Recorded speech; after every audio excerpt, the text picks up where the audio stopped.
Om Swastiastu. Jadi di video kali ini saya Putu Budi Pradipta Mardika Wijaya akan menjelaskan tentang opioid pada manajemen nyeri. Di mana kita mulai dari definisi nyeri.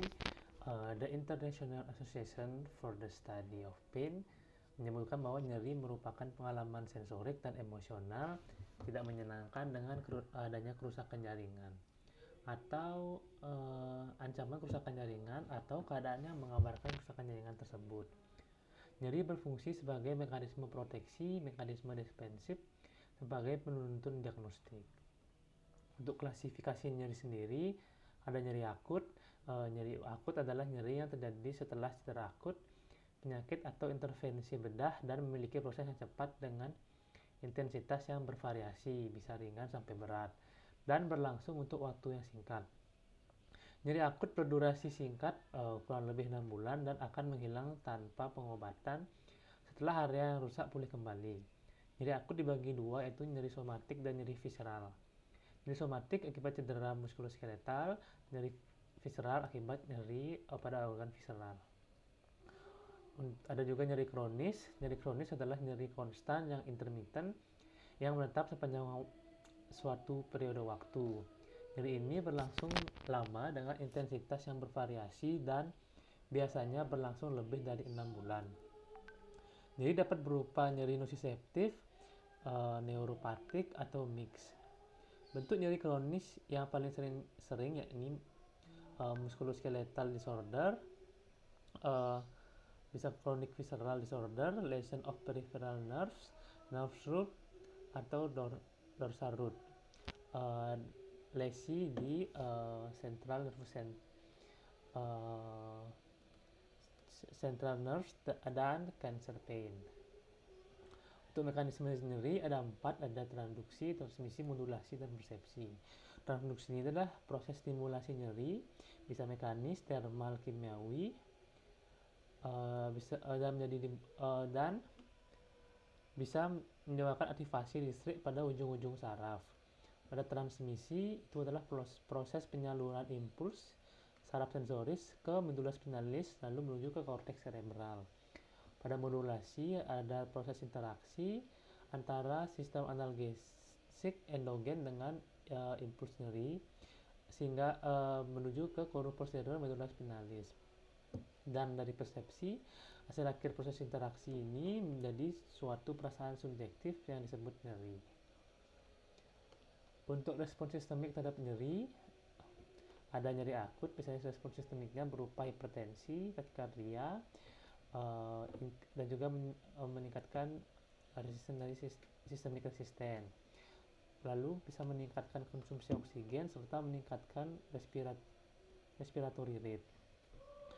Juga bisa meningkatkan tonus sphincter, menurunkan motilitas usus, retensi ileus dan urinari, hipersekresi, asam lambung, mual muntah, konstipasi, bisa meningkatkan katabolik hormon, menurunkan hormon anabolik, meningkatkan lipolisis, menurunkan fibrinolisis, berkoagulopati, dan bisa juga terjadi leukositosis, anxiety, gangguan tidur, dan depresi.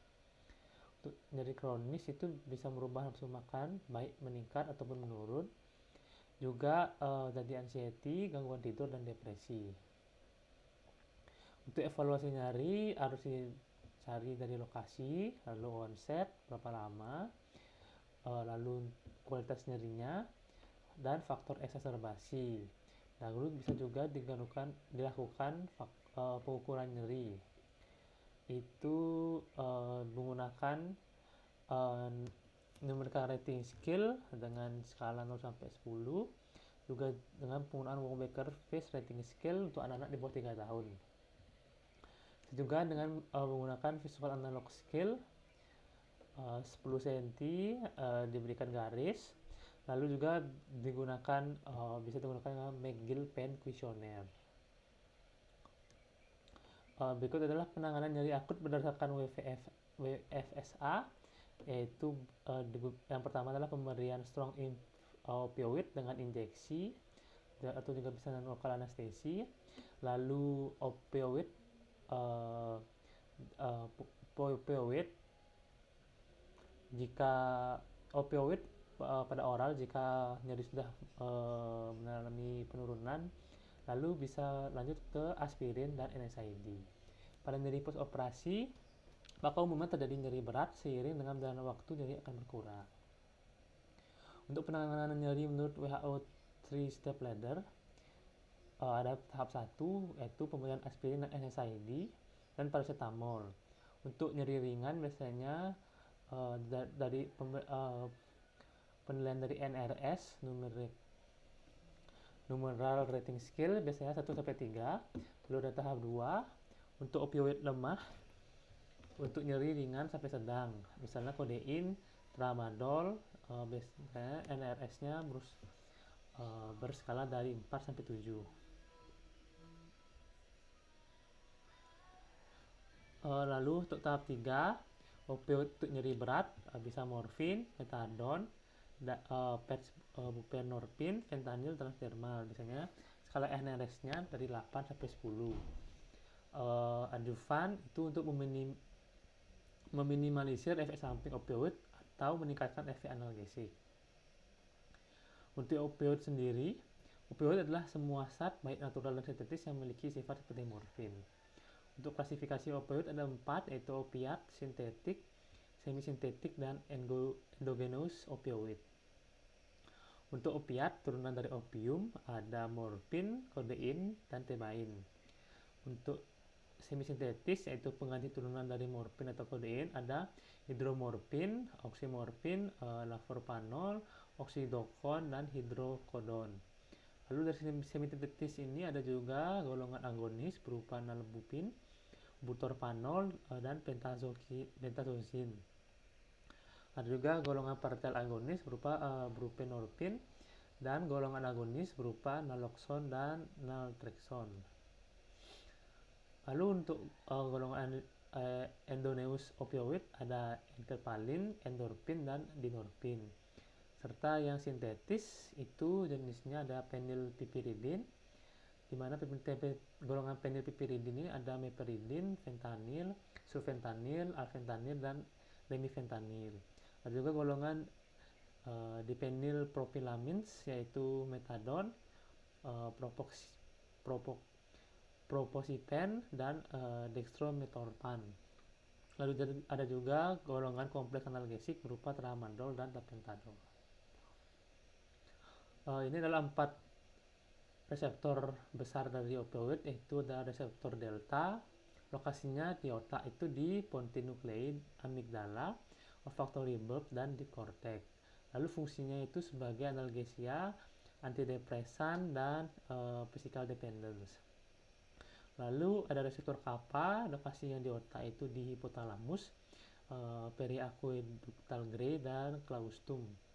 Untuk di spinal cord ada di substantia gelatinosa. Fungsinya itu sebagai spinal analgesia, sedasi, miosis, dan inhibition dari pengeluaran ADH. Lalu ada reseptor mu, di otak itu ada di korteks, lamina 3 dan 4, talamus, striosome, dan periaqueductal gray. Lalu di spinal cord ada di substantia gelatinosa dan di intestinal tract. Untuk mu ini ada 3 jenis.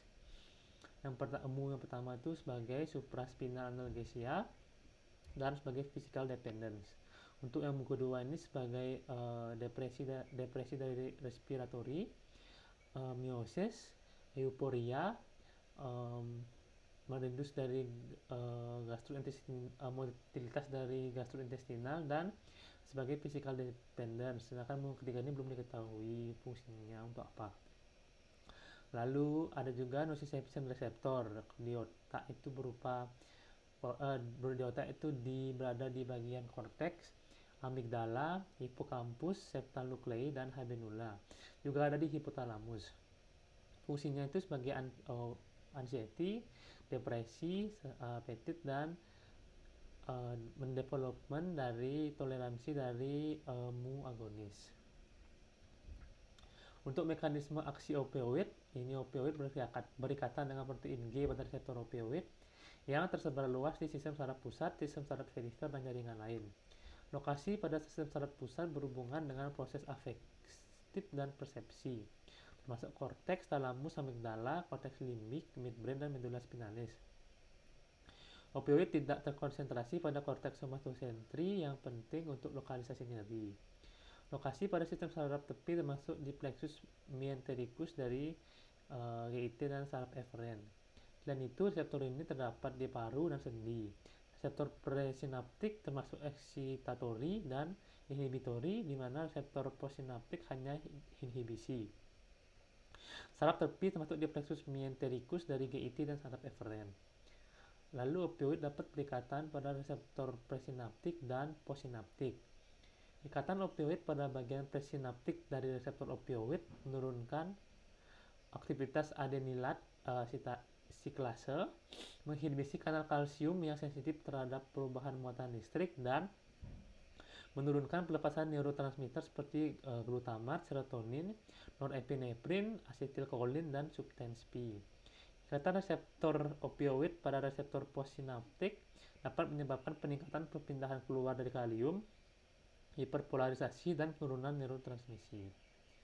Untuk farmakodinamik opioid pada sistem saraf pusat bisa analgesia spinal dan supraspinal, menurunkan CMRO2, CBF, dan ICP, sedasi, euforia, dan halusinasi, menurunkan ambang kejang pada golongan meperidin, menurunkan frekuensi EEG, dan toleransi physical dependence withdrawal symptom.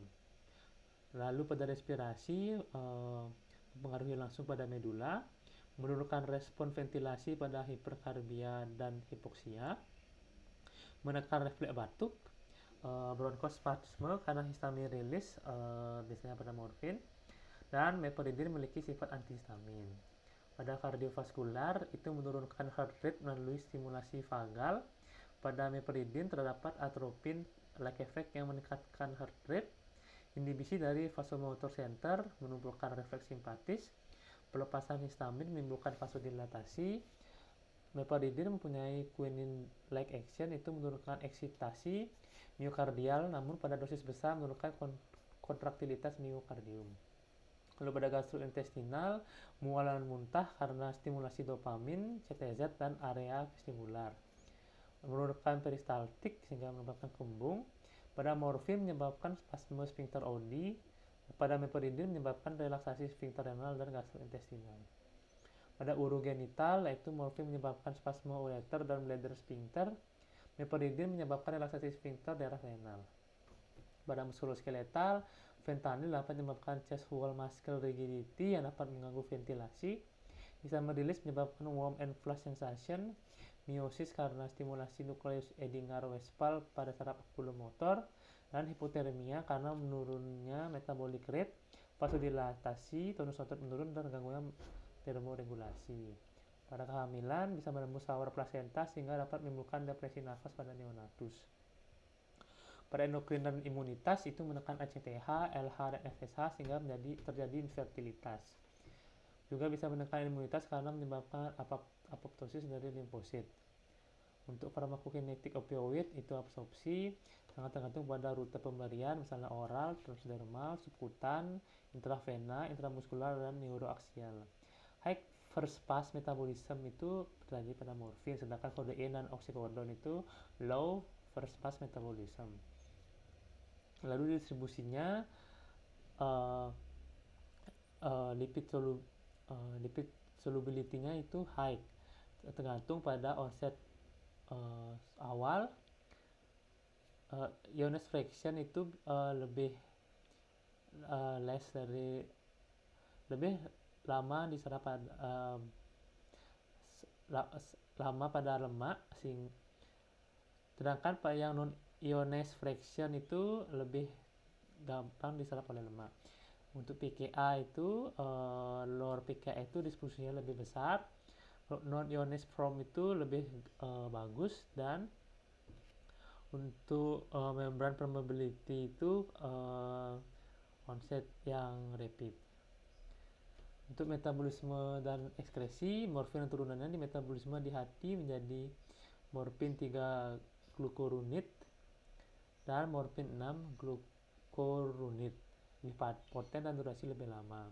Kodein di metabolisme dihati oleh sitokrom P450, CP3AD, CP2D6, lalu jadi morfin, lalu antitusifnya menurun, analgesiknya lebih meningkat. Meperidin di metabolisme di hati menjadi norpeptidin, bisa menyebabkan kejang. Ekskresi terutama melalui ginjal, hati-hati pada pasien dengan gangguan fungsi ginjal. Hati-hati juga pada pemberian dalam waktu lama karena efek sampingnya bisa meningkat. Untuk cara pemberian opioid pada terapi nyeri, individualkan dosis dengan eskalasi bertahap sampai berkembangnya analgesia yang adekuat atau efek samping yang tidak dapat ditoleransi dan tidak dapat dikendalikan. Dosis sepanjang waktu untuk nyeri terus-menerus atau sering berulang. Dosis yang diperlukan PRN untuk mencari dosis dan untuk dosis penyelamatan. Model pemberian di atas dimaksudkan supaya kadar obat tidak di bawah MEAC, minimum effective analgesic concentration, dan tidak juga berada jauh di atas MEAC. Saat ini PCA dipercaya sebagai cara untuk menjaga MEAC yang terbaik, menggunakan multimodal analgesia untuk mengurangi dosis dan efek samping opioid. Untuk dosis opioid intravena itu ada morfin, untuk continuous dose-nya bisa diberikan 5-40 mikrogram. Ada juga intermittent dose 0,3 mg per kilogram berat badan selama 3-4 jam. Pada fentanyl itu diberikan untuk continuous dose-nya 1-4 mikrogram per kilogram berat badan per hari. Lalu untuk intermittent dose-nya 0,5-1,5 mikrogram per kilogram berat badan selama setengah sampai 1 jam. Ada juga hydromorphone untuk continuous dose-nya 1-8 mikrogram per kilogram per hari. Untuk intermittent dose-nya 0,2-1 mg diberikan 2-3 jam. Ada juga petidin, untuk continuous dose-nya tidak disarankan. Untuk intermittent dose 0,75 mg per kilogram per 3 jam. Untuk protokol pemberian opioid continuous itu adalah tapering dan discontinuing opioid infusion, di mana perintahnya dosis harus jelas, gunakan syring pump, penyesuaian dosis untuk pasien yang memiliki kelainan hepar dan ginjal, perhatikan obat lain yang memiliki sifat sedasi, opioid oral diberikan setelah opioid intravena selesai, setiap pasien terpasang pulse oximetri dan menggunakan analgesik adjuvan. Untuk breakthrough pain, gunakan opioid pada syring pump yang sama, dilakukan pencatatan terhadap dosis yang diberikan. Bila perlu, dilakukan eskalasi dosis dengan rate of escalation tergantung derajat nyeri. Naikkan 30-50% untuk mild to moderate pain dan 50-100% untuk severe pain. Untuk tapering dan discontinuing opioid infusion, transisi dilakukan setelah pasien bisa makan dan nyeri sudah berkurang atau nyeri sedang. Gunakan rate infusion pump perlu dilakukan apabila penggunaan opioid kontinu lebih dari 5 hari. Penurunan infusion rate 25% per hari itu mengurangi insiden withdrawal effect. Oral opioid dimulai bersamaan dengan penurunan infusion rate. Observasi dan penyesuaian dosis dilakukan selama transisi. Lalu untuk mengkonversikan ke oral opioid itu untuk morfin di parenteralnya diberikan 1 mg, kalau oral bisa menjadi 3 mg. Hydromorphone parenteral 0,2 mg, oral diberikan 1 mg. Untuk fentanyl pada parenteral 0,01 mg, oral itu kalau perlu. Itu jarang digunakan. Kalau kodein itu parenteral tidak jarang digunakan. Kalau oral itu 20-30 mg. Kalau metadon itu harus konsul dengan spesialis anestesi. Setelah conversion dari intravena dose ke oral dose, pertimbangkan untuk menurunkan oral dose itu 20-30%. Konversi intravena ke oral dose hanya perkiraan, sehingga perlu dilakukan monitoring dan penyesuaian dosis. Untuk toleransi ini adalah perubahan dalam hubungan dosis respon yang disebabkan oleh paparan obat dan bermanifestasi sebagai kebutuhan dosis yang lebih tinggi untuk mempertahankan efek. Berkembang pada tingkat yang berbeda untuk efek yang berbeda-beda ini Bisa terjadi depresi pernafasan, mengantuk, mual karena analgesia, bisa juga analgesia, bisa juga konstipasi. Toleransi analgesik jarang menjadi masalah. Dosis opioid tetap relatif stabil tanpa adanya patologi yang memburuk, dan peningkatan kebutuhan opioid setelah periode stabil seringkali merupakan sinyal perkembangan penyakit. Juga dependence. Dependence ini adalah perkembangan sindrom putus obat setelah pengurangan dosis atau pemberian antagonis. Seringkali berkembang hanya setelah beberapa hari terapi opioid. Bukan masalah klinis jika obat dikurangi sebelum penghentian. Taper tidak lebih dari 50% dari dosis per hari. Untuk opioid overdose manajemennya, yang pertama kita harus tahu apa itu tanda-tanda dari overdosis dari opioid, yaitu tanda-tandanya adalah hypoventilation, juga bisa mengakibatkan aritmia dan agitasi dari ketidaksadaran yang dalam.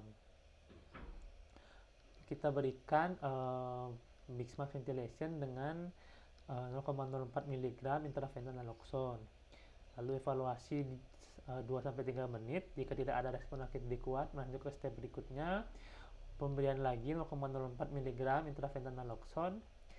Lalu dievaluasi selama 2-3 menit. Jika belum juga ditemukan respon yang adekuat, lanjut ke step berikutnya, yaitu pemberian 0,08 mg intravenous naloxone. Dan kita lihat dulu dan evaluasi, dan bisa gandakan dosisnya dari naloxone hingga respon adekuat tercapai. Biasanya dosis yang digunakan maksimal adalah di bawah 2 mg. Jika sudah didapatkan respon yang adekuat, dapat respon adekuat, lalu kita observasi pasien selama 90 menit. Lalu jika misalnya tidak ditemukan respon yang bagus atau tidak ada peningkatan respon, kita harus pertimbangkan mendiskusikan tujuan dari perawatannya. Lalu kita bisa diskusikan tentang penggunaan endotracheal intubasi, dan bisa juga dipertimbangkan transfer ke ICU. Sekian dan terima kasih. Semoga video ini bermanfaat bagi keilmuan kedepannya. Santi.